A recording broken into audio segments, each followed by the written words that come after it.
Okay, guys, let's go find this judge. Go to the Ellison building and search for the judge. The dude that started it all.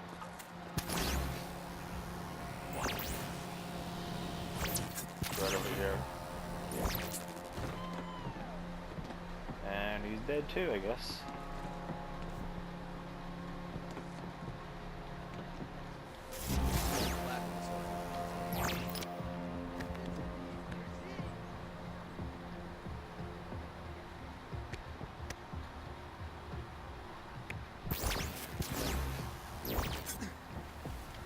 Okay, where is he?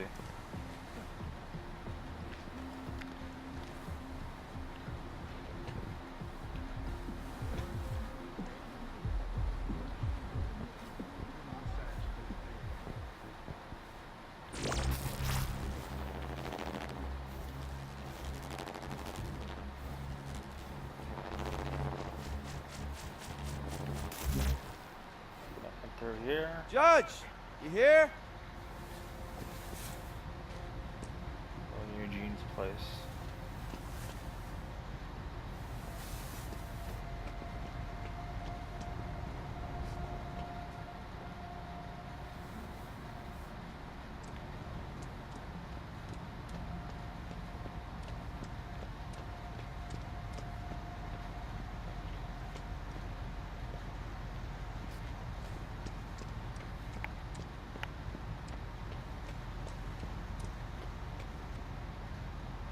There he is. Surprise. Okay, let's do this.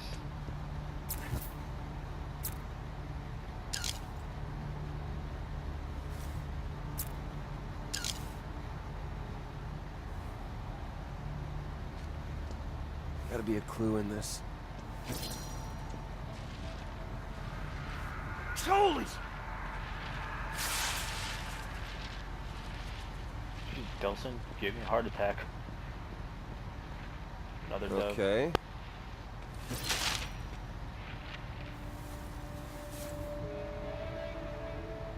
Alright, let's go.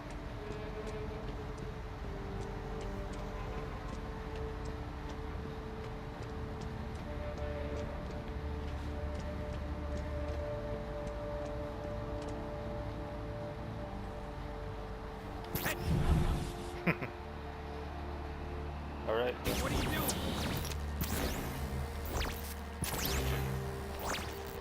I think that's the final mission for part 2. And there's the next one for part 3. I'll be over there in the next video. Thanks for watching, guys. You'll see me in a few seconds. Well, you'll hear me in a few seconds. Peace out. Hey guys, you just see me finish part 2 of the DLC. This is going to be part 3. I'm connecting the video, connecting part 2 and 3 because there's nothing to do for the final mission of part 2. So I'm just going on. You have to follow her again.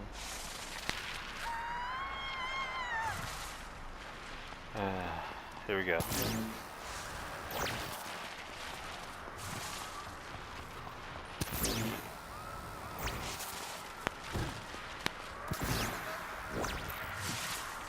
I'm not gonna hurt you!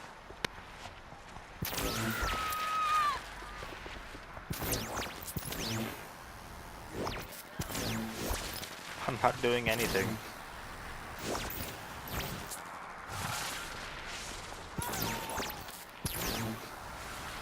Stop! Heal!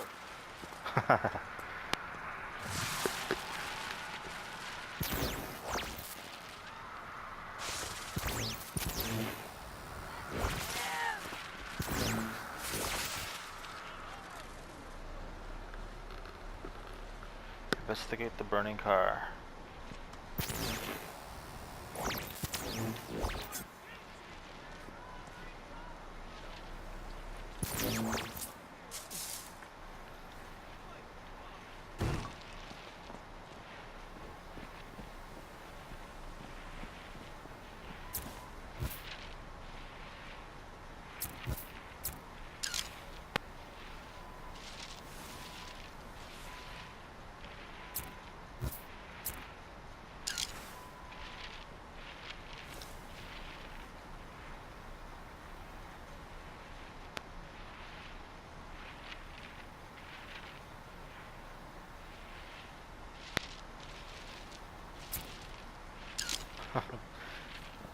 like some sort of superhero raccoon do this. I'm looking at you, Sly Cooper. Evidence at a crime scene. Okay, this was cute at first. What have we here? Alright then.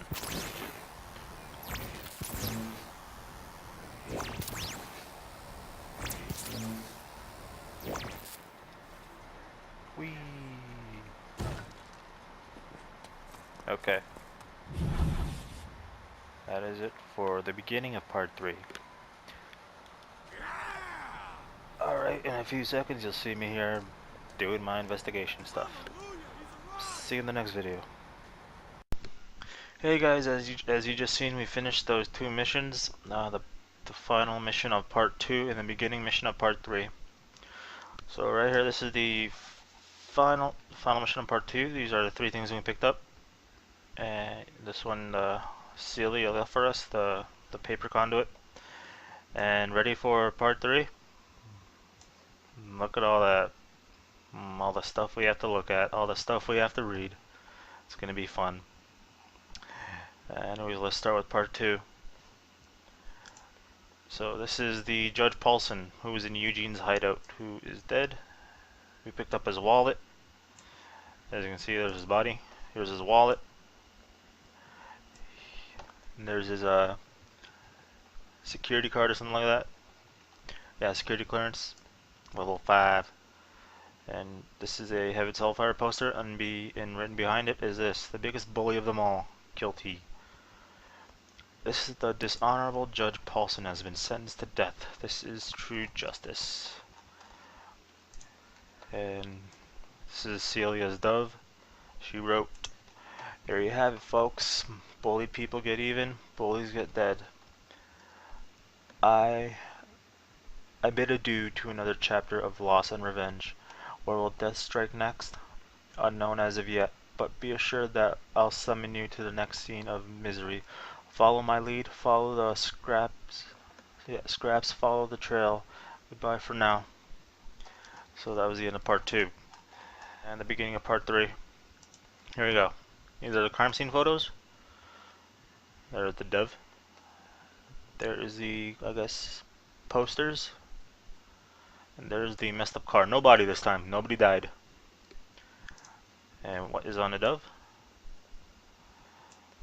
Ornament for ya. Contrary to opinion, revenge is served hot. Senators and death threats go hand in hand, but from my experience, conduits rarely miss their target. Looks like somebody's burning for some attention, and now they're not, and now they've got ours. As far as dying is concerned, some people are just better at it than others. And there is another code we could put in the friggin', what's that called? Oh, the DUP website, the 11 digit code. We'll do that later. And we picked up the poster, Winegard4Senator.com. We'll go there soon. And this is one of them. Was written on the poster. I guess this is what the murderer wrote. Heroes are false prophets, and they all must die. Heroes like Jeffrey Winegard. I can burn entire cities with my conduit mine, but I'll settle for burning the senator before he has a chance to enact his legislation. If Winegard had his way, he would keep bioterrorists like me off the street, but my vengeance cannot be contained. So this may be another smoker guy. I don't know. I'm not sure. Could be Hank, but Hank's gone. We went to the website. This is dude is running for senator. He's already had 2 assassination attempts on him, but both have failed. This was the first time here. And although someone escaped without harm. This was a message left by the murderer who tried to kill him the first time. I'm sharpening my bioterrorist genes to stab you in the heart, Senator. You have proven to be a worthy foe, a real fighter with conviction for your beliefs, but when this battle is over, you will lose to the power of bioterrorism incarnate. I have no rules, no code, no mercy. Your stalwart righteous doesn't stand a chance. And I tried to blow up his car, and the senator got away in time. and now the senator's pissed. And then someone tried to do another assassination attempt on him, which failed. I think this is where we found the burnt car. That was the second one. That was the scene we found. Or not, okay, so I'm gonna play this video for you. Hello, my name is Jeffrey Winegard. I've had the honor of representing you in the United States Senate for the past 11 years. During that time, I've stood for honesty, integrity, and an end to bioterrorism. As you know, most bioterrorists are safely detained at Curtin Cay, but that doesn't mean that the threat has been eradicated. Due no doubt to my tough stance on bioterrorism, I have become the personal target of one of these dangerous individuals. First in a parking lot in Georgetown, and then again when I went to inspect the devastation caused by the bioterrorist fetch at the Crocodile Club. This cowardly would-be assassin blew up my car. Both times, I narrowly escaped with my life. But freedom can't be killed, and I have redoubled my effort to make sure these bioterrorists are locked up and unable to harm innocent people. That's why I'm calling on all citizens not just to vote for Winegard, but to let their congressmen know that they support my anti-bioterrorist legislation. Together, we will snuff out the bioterror menace wherever it may fester. Why should we be the ones living in fear? It's their turn to be scared. Thank you. Paid for by Citizens for Winegard.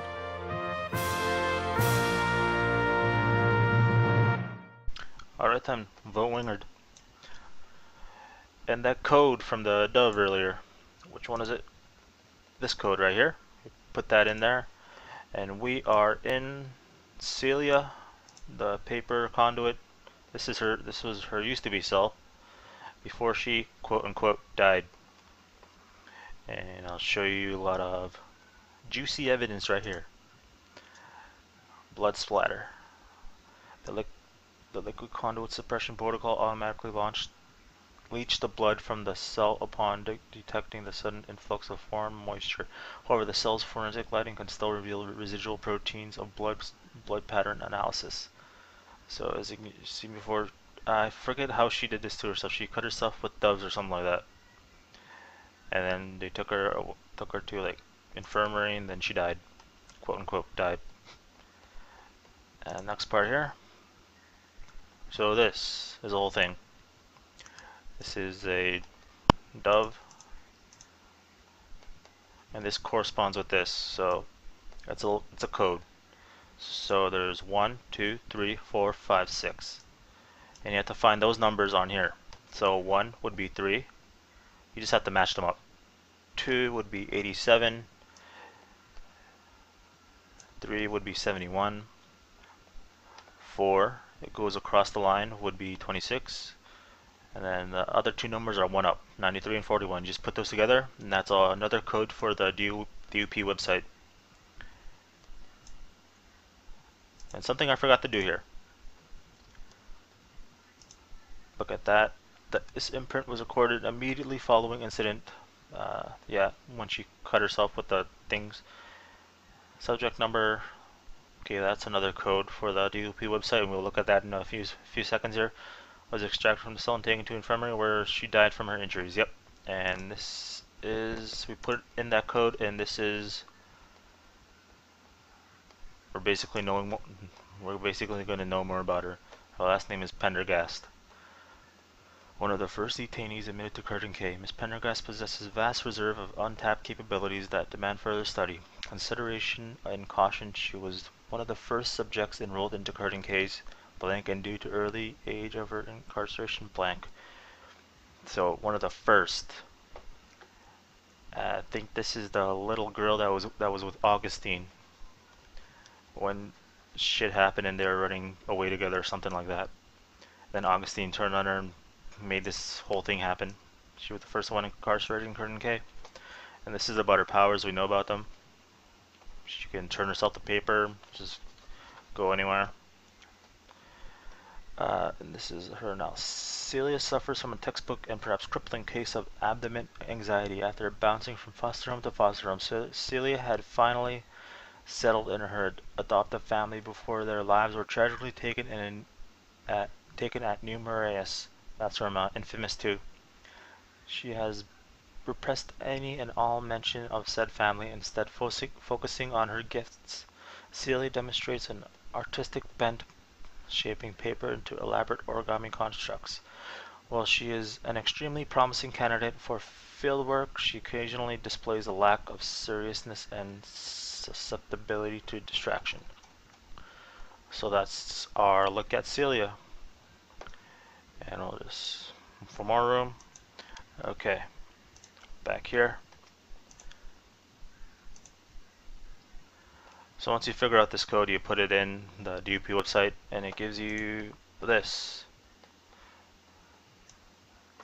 Despite our best efforts to isolate the detainees in as safe and thorough manner as possible, two ward mates develop a relationship that threatened to undermine the careful work being done with both. Inmate 007, that number, began looking out for, this is Celia's inmate number, warding off bullies and establishing a friendship. Inmate that was relocated to the maximum security ward due to his history of escape attempts and insurrection. Monitoring of inmate Celia has been decreased ever since she used her daily paper privilege to create the attached image. Aw. My new friend was sent away today. It was my fault, I'm sure. I'm just trying to be nice. Just like he was nice to me. He told me I reminded him of his daughter, and now, just like my real parents, he's gone. Aw, that's sad. So, he reminded her of her daughter, and guess who that is? It's Henry Daughtry. And this is his life. I never made life finding his way into prison and then breaking himself out like the rap sheet. Took a great deal of pride in never using a weapon in any of his break-ins. Robberies of cons, and okay, so he was a convict before he went to Curtin K.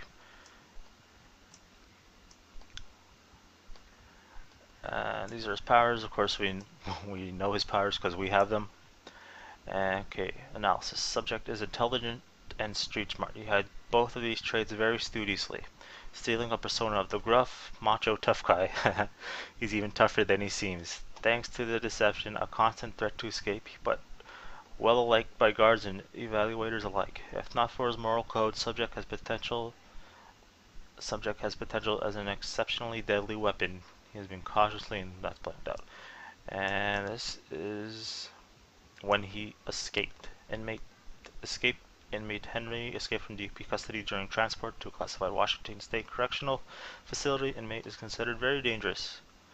Local authorities have been warned, and DUP emergency containment protocols have been enacted, gating all pathways into an out. Hey guys, sorry about that. The screen capture thing only can go for 15 minutes. But anyways, we're reading here. I already finished that. Okay. Reports of bioterrorist activity. Anonymous witness descriptions implicate escaped inmate 0 through blah blah. And that's the next code we put in. So this code, we put that in the DUP website and we get this. I think that's what we get. Hold on. Yep, okay, I'm gonna read this here. Bioterrorist activity reported by an anonymous source. Incident involved the attempted assassination of Senator Jeffrey Winegard via vehicular incineration in the Paramount District of Seattle. Source describes assailant as having unusual smoke and fire powers and gave a description matching that of escaped inmate Henry. Forensic analysis deployed to the scene. No residual signs of ray-sphere radiation were detected. Evidence of incendiary device, much like blasting cap, was found near the point of inflammation. Neighborhood residents report no sightings of bioterrorists. So this wasn't a conduit; it was a person who blew up the car. Based off forensic analysis of the crime scene, there is no sufficient evidence that the assassination attempt was the work of a bioterrorist. Further, there is no evidence escaped convict Henry was anywhere near the site of the incident. And this is this here. This is the camera that caught the whole thing. Yep, and this we need right here, the camera ID, we need this code. And we come down here. We put that, and this is all the stuff we got from the website. We put that right in here, Delson's phone. We put that code in, it tracks the signal, and that opens the next mission. Holy crap, that took a while. Sorry. Anyways, so that's it for now. I hope you guys were able to get through that. If you skipped a few parts, I don't blame you. Anyways, thanks for watching. See you in the next one. Peace.